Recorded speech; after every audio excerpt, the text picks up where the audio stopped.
It's 8:23 on AM Tampa Bay, and we're joined now by Representative Blaise Ingoglia to bring us up to speed here on the final stretch with the early voting coming to an end on Sunday, and then, of course, Election Day on Tuesday. And it seems right now that it's pretty well a toss-up as far as all the polling data is concerned. We got him here. Hey, guys. Good morning. How are you? Oh, good morning. I was just saying, according to polling data and everything, it seems to be almost a toss-up, particularly here in Florida. Yeah, anybody who says that it's not going to be close in Florida clearly hasn't been paying attention to political races in the state of Florida. We are notoriously close. So the polling is showing what we've been seeing all along, is that this race is tight. I will say that, and I'm not just saying this because I'm a Republican, but I'm saying this because I look at the data every day. I would much rather be Donald Trump this morning than Joe Biden in the state of Florida. Who do you think will be leading Florida going into Election Day? Leading as in the vote, based on early voting and everything that we've seen. Early voting numbers have been massive. Right, they've been massive, but we are still behind Democrats in the total of votes cast.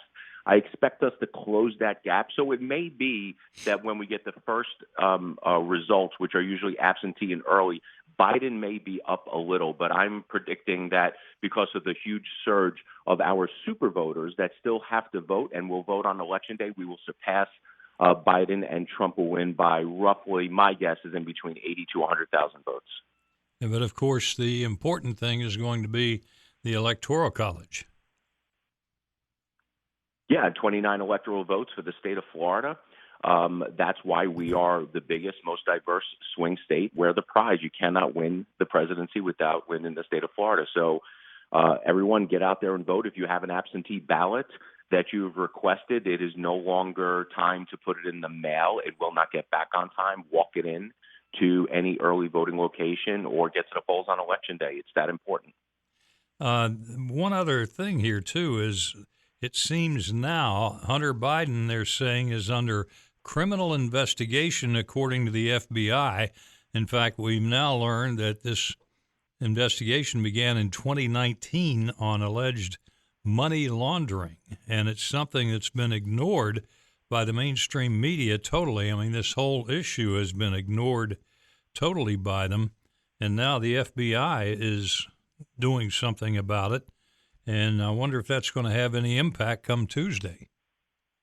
I think it will. I think it will have impact. We know that in other states, people have been researching how to change their vote. I think it will definitely have an impact here, especially with the small float of persuadable, undecided voters that have still yet gone to the polls.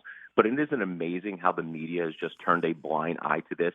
But they will have no problems reporting something like, my cousin's second grandmother's cousin's person who met somebody in a Walmart overheard Trump say something, and that becomes a news story for the day. But when something as important and significant as this, the media is absolutely silent, and we know that 95% of all the media contributions from media executives go to the Democrat Party. I personally think, just like Trump, just like Ronna McDaniel, RNC chair, think that there should be an in-kind contribution to the Democrat Party. It's political malfeasance. It's journalistic malfeasance. They want one person to win, and it's clear and obvious. Yep, there's no doubt about that. And we've seen here with the Tampa Bay Times, there's never been any mention of the Hunter Biden stories. And of course not. Yeah. Of course not. They do not want to cast their candidate in any bad light because they have one agenda, and that is to defeat Donald Trump. But Donald Trump has done wonders. He's done more, and it's not just a talking point. He literally has done more in 47 months than Joe Biden has in 47 years. Well, no doubt. And apparently Paul Tash and the people at the Tampa Bay Times editorial board want to turn this into a socialist country, and that's what they're working on. But Representative Blaise Ingoglia, we appreciate your joining us on AM Tampa Bay this morning. Anytime. Have a great day, gentlemen. It's 8:28.